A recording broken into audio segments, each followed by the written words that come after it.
two kinds of buyers that come through your open house. There's the ones that are emotional, and then the ones that are logical. The goal is to ask the right questions that cater to both of those buyers, so you're able to create a meaningful connection with the people who come through the open house. The first thing when you're not to do in an open house is someone comes to your door and you immediately ask them to sign in. Never do that. You've built no rapport, there's no trust, you're just a random realtor who's telling someone to sign in, and most likely they're going to use their spam email when they're signing in, and it's going to be a waste of your time. Instead, open the door, introduce yourself, give a quick summary of the house, like a 15-20 second summary of the major things that either were done or updated, or a highlight of the house that they should check out. Once you tell them the highlight, or let's say the most valuable place, tends to be like the master, you guide them to the master, but don't hover. So you're walking through, say, okay, up here is the master bedroom. Then you let them go to that master bedroom. Wait, do not follow, let them come out. Then you ask a specific question about a feature in there. For example, there's an amazing bathroom with a double vanity. You would want to ask them a question of, so we noticed that the master has a double vanity. Is that important to you when you're looking for a house? It leads them to say yes or no. And whatever their response is, then it's a good way to tie in what are some other important features that you're looking for when you're trying to purchase a house. This will allow for them to talk about pretty much their must-haves, the most important things that looking for a house. And that's crucial. That is kind of the bones to be able to create a meaningful relationship. The key thing is you're listening to them. You're listening. That way, when you're trying to follow up with them, you have those nuggets of the important things they're looking for a house. And I need to have a giant fireplace in my living room.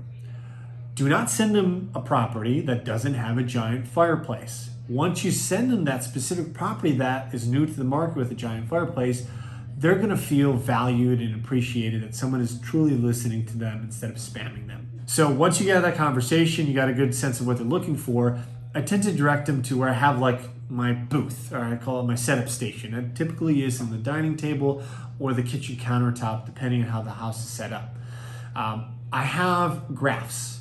I get it from the MLS of InfoSparks, but these graphs, the whole point of it is to cater to that logical side of that buyer, or their significant other, or the spouse, that is less emotional but more of show me the numbers. And I go dive into that. I'm trying to build credibility that not only am I listening to you, but I am confident in the data, and potentially if they ever wanted to submit an offer, I could guide them through the numbers of what is a good price to start at and why we're coming up with that price through data. So the last piece is after you've gone over the data and you showed your confidence, is to get them to actually sign in. I mentioned in the beginning is when you open the door, do not have them sign in right away. This is how you've created the rapport. You've gone back and forth. You've chatted them for a couple minutes. They feel more receptive and open to sharing their private information with you. One of the sign-in things are the full name, their email address, their phone number. They probably have texted you or called you to get into the property, so make sure that you're monitoring that on your phone of people who are calling you, so you can link those names and phone numbers together. Another thing I ask is the name of the spouse or significant other. I always tend to remember at least one person's name, but I tend to forget the other person's name. So it's important when you're trying to follow up, you can then address both of the people if they're there as a couple. And then I include the mailing address. A lot of the people who come to the open house, they are already owning a property. The price points that I'm sitting some of these open houses, that's another piece of valuable information I could follow up on if I have their mailing address. And then the last thing is asking, are you working with an agent? And then I have a section is if you say yes, then it asks for the agent's name. And this is crucial because someone could say they're working with an agent and they might have gone to one or two properties and they can't think of their name, or you see them hesitating on what their name is.